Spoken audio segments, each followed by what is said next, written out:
존경하는 서울 시민, 용산 구민 여러분, 자랑스러운 더불어민주당의 대통령 후보 이재명 인사드립니다.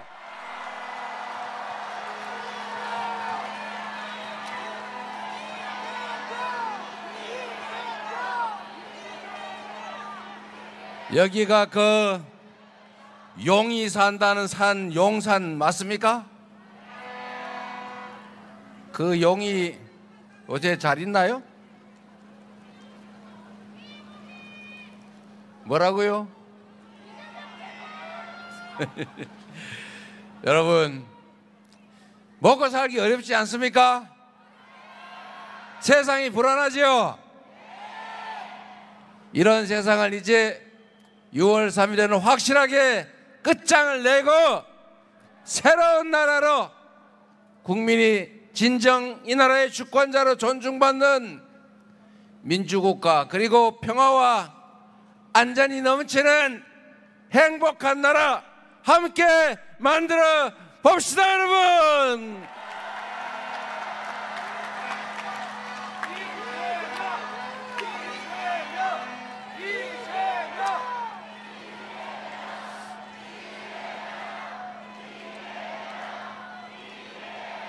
제가 전국을 대충 이렇게 한번 돌아보고 오는 길인데, 어딜 가나 들리는 얘기는 먹고 살기 어렵다는 얘기입니다. 이게 어쩌다 이렇게 됐습니까?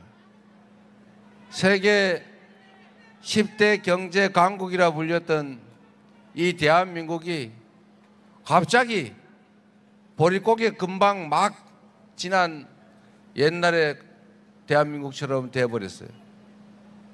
더 문제는 미래가 암울하게 느껴진다는 것입니다. 지금은 당장 어려워도 내일은 더 낫겠지, 우리가 조금 더 노력하면 더 나은 세상이 열리겠지, 이렇게 믿어지는 세상을 우리는 기대했는데, 이제는 그 반대로 오늘도 걱정인데 내일은 더 걱정인 그런 세상이 되어버렸어요. 이 나라 전체적으로 경제뿐만이 아니라 민생도 사회도 얼마나 불안해졌습니까? 불안해서 살 수가 없어요. 더군다나 이게 혹시 전쟁 나지 않을까 걱정해야 되는 세상까지 돼버렸어요. 대체 왜 이렇게 됐습니까? 윤 뭐 때문이라고요?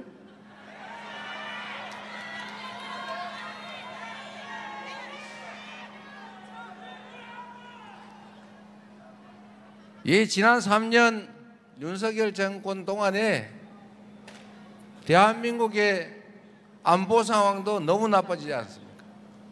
이 한반도는 세계 유일의 분단 국가라고 불릴 정도인데, 세계에서 군사 밀도가 가장 높은 나라라고 하잖아요. 그런 나라다 보니 평화가 곧 돈인 나라입니다. 혹시 전쟁하지 않을까? 미래가 불안하면 경제가 살 수 없어요.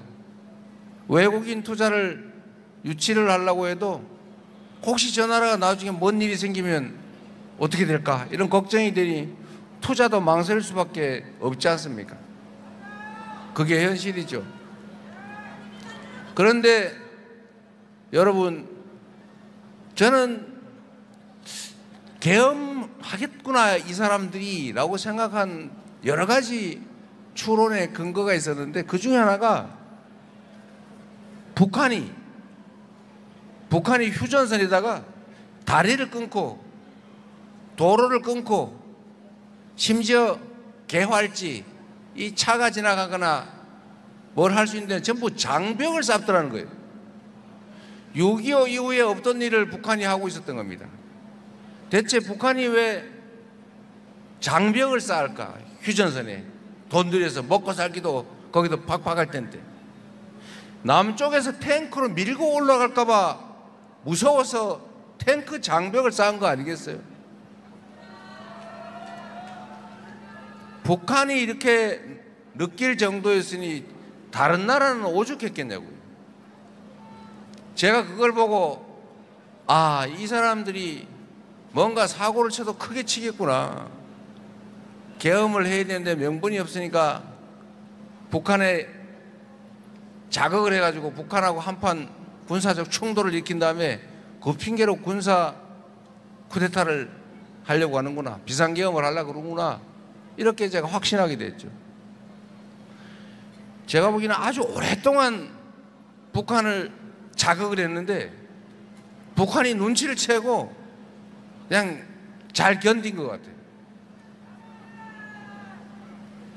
그러다 보니 결국은 백주 대낮에 아무 일도 없는데 뜬금없이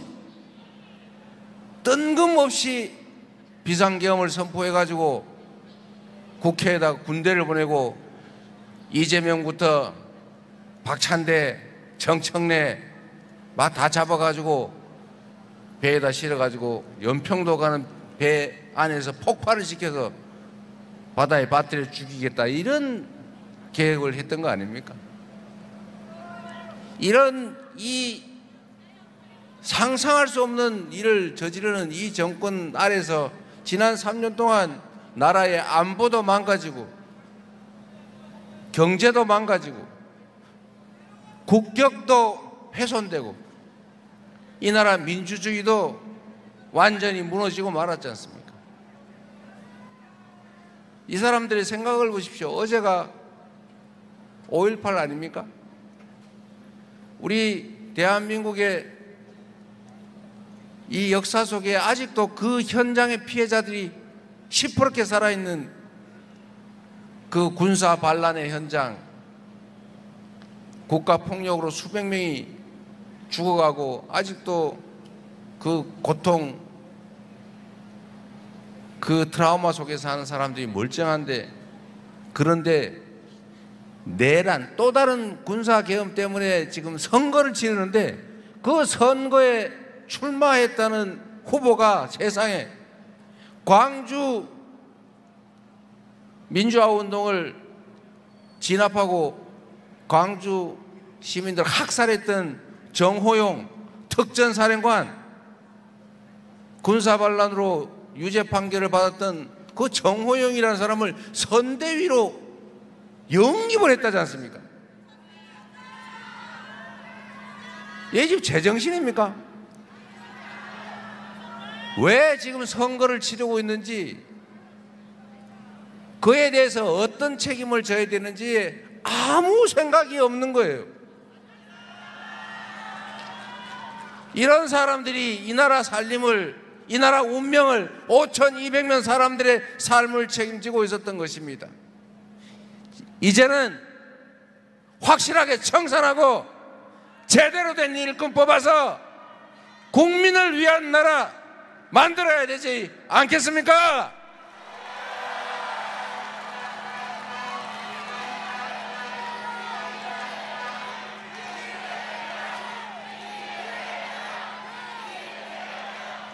정치는 정치인들이 하는 것처럼 보이지만 실제로는 누가 한다고요? 국민이 하는 거죠.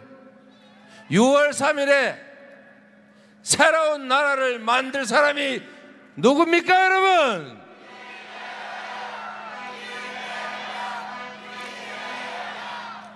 이제 살짝 헷갈리죠? 분명히 저 이재명, 저 사람이 이재명 그러면 아니야 이럴 것 같은데, 그래도 이재명 해 주십시오.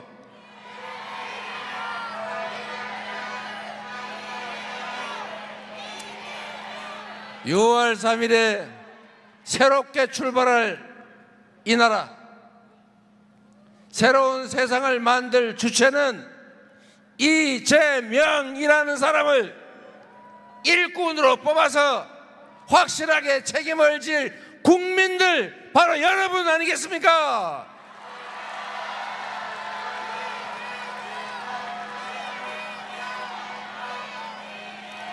그래서 대한민국은 민주공화국이고 모든 권력은 국민으로부터 나오는 것이고, 그래서 모든 권력과 국가 역량은 오로지 국민만을 위해서 쓰여져야 한다. 국민에게 선출된 권력이든 그로부터 위임받은 임명 권력이든 오로지 모든 행동의 준거는 국민이고, 권력 행사의 최종 목표도 국민이고, 권력의 존재 이유도 바로 국민 그 자체다. 맞습니까, 여러분? 여러분이 이번에 확실하게 보여주십시오. 이 나라의 당당한 주인이 바로 우리 자신이라는 것을. 당신들이 이 나라의 지배자가 아니라, 당신들은 이 나라의 왕이 아니라, 당신들은 우리가 고용한 일꾼, 대리인의 도구에 불과하다는 것을 확실하게 보여줍시다, 여러분.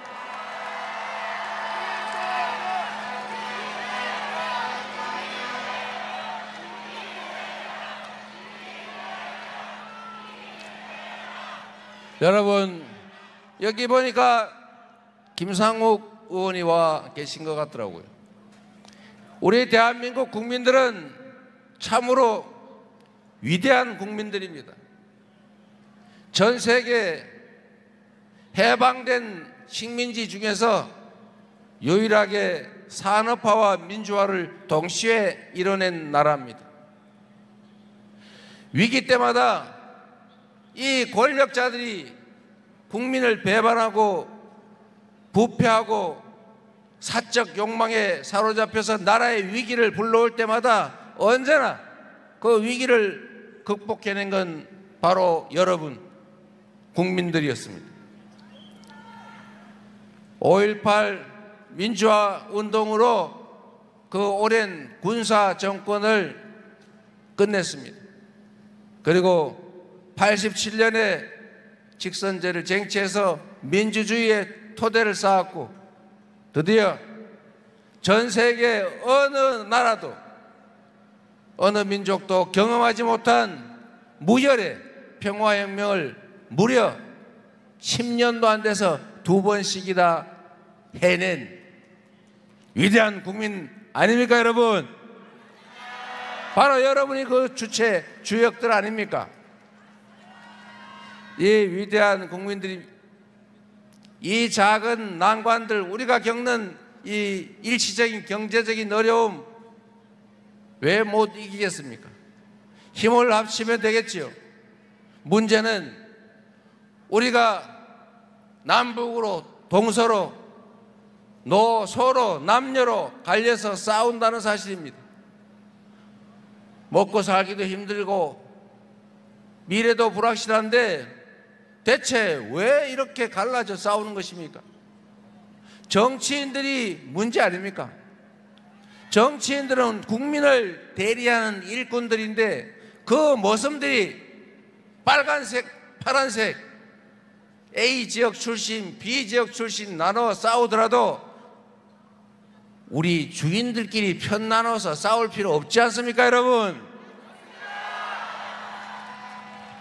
정치인들이 싸우면 그 정치인들한테 붙어서 우리까지 편 나눠 싸울 게 아니고 그 정치인들이 왜 싸우나를 잘 봐서 나쁜 의도를 가진 주인을 배반하는, 주인을 거역하는 잘못된 일꾼들을 골라내서 심판해 줘야 되지 않겠습니까?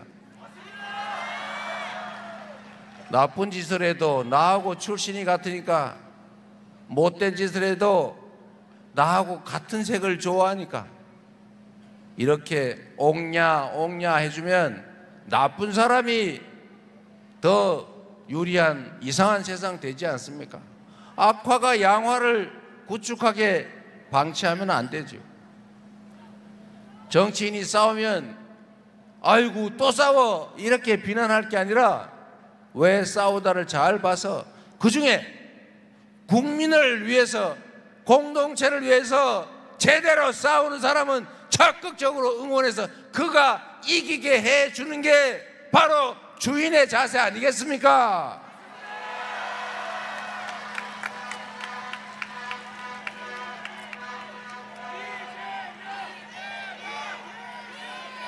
작은 차이들을 극복합시다. 정치라고 하는 것이 정치인들의 무슨 이념, 가치를 시험하는 장소가 아닙니다. 정치란 평범한 사람들이 사는 삶의 현장 그 자체죠. 존경하는 김대중 대통령이 말씀하신 것처럼 서생적 문제의식을 가지고 멀리 바라보되 상인적 현실 감각으로 바로 이 처절한 삶의 현장의 문제를 해결하는 것, 그게 바로 정치 아니겠습니까? 정책을 정하는데 그게 빨간 정책이면 어떻고 파란 정책이면 어떻고 왼쪽에서 온 거면 어떻고 오른쪽에서 온 건 어떻습니까? 그저 우리 국민들의 더 나은 삶을 만들고 우리 대한민국을 더 밝게 만들 그런 정책이면 다 잘 쓰면, 그래서 좋은 성과 내에서 더 많은 사람들이 더 많은 행복을 누릴 수 있다면 그게 바로 정치 아닙니까, 여러분? 화해하고 포용하고 통합한다고 하는 것이 그냥 듣기 좋으라고 하는 소리가 아니라 대통령이라고 하는 국가 경영을 맡는 정치 집단의 가장 큰 덕목입니다. 대통령, 통령 크게 통합해서 하나로 함께 가게 만드는 것, 바로 그게 대통령이 할 일이다. 계모임 동창회 회장도 내가 아랫마을 출신인데 저 윗마을 출신 회장 이겼다고 해서 아랫마을만 좋아하고 윗마을 배척하고 그러면 그게 계모임 동창회가 되겠습니까? 회장이 될 때까지는 한쪽 편을 들더라도 그 한쪽 편의 힘으로 회장이 되더라도 그것은 한쪽을 편들고 다른 쪽을 배제하기 위해서 된 거라면 그건 전쟁이죠. 그럼 제거하고 독식해야죠. 그러나 우리는 전체를 대표하기 위해서 한쪽을 대표해서 이기지만 대표가 되는 순간에 전체를 고려하고 모두를 동등하게 취급하고 함께 살아갈 수 있게 하는 것, 그게 해야 될 일 아닙니까, 여러분? 그런데 지난 3년 동안 대체 무슨 짓을 했습니까? 편을 갈라가지고 없는 편도 억지로 만들어가지고 서로 싸우게 하고 내 편만 챙기고 상대편은 제거하려고 그러고 아예 진짜 죽여버리려고. 그러면 되겠습니까, 여러분? 우리는 그렇게 하지 맙시다. 치사하게 말이죠. 졸렬하게, 유치하게. 이 바쁜 세상에 그런 거 할 때가 시간이 어디 있습니까? 인생도 짧고 5년은 더더욱 짧은 시간인데 그 짧은 시간에 할 일은 태산이고 그 태산 같은 일을 하기도 바쁜데 남의 뒤를 쫓아다니면서 너 전에 나한테 이렇게 괴롭혔지, 너 더 괴로워봐, 이런 거 하면 안 되겠지요. 우리는 그러지 맙시다, 여러분.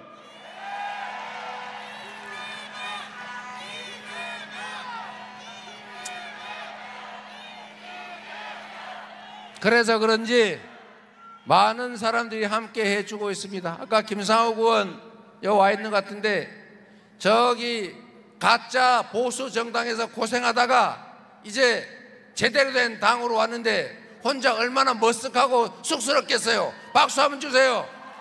환영의 박수. 김상욱, 김상욱, 김상욱.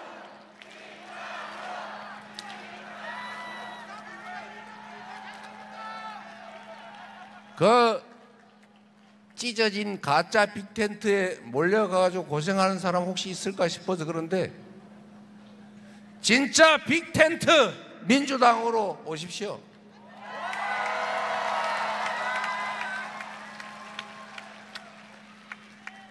우리 모두 더 나은 세상을 국민이 주인으로 존중받는 진짜 민주공화국, 진짜 대한민국을 향해서 함께 손잡고 나아갑시다. 여러분, 지금 대한민국은 할 일이 태산이다. 경제도, 안보도, 평화도, 민주주의도.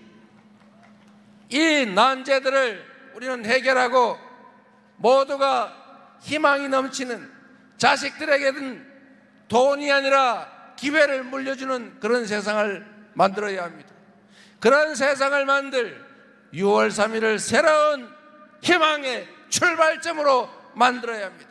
그렇기 때문에, 그래서 지금은 이재명입니다.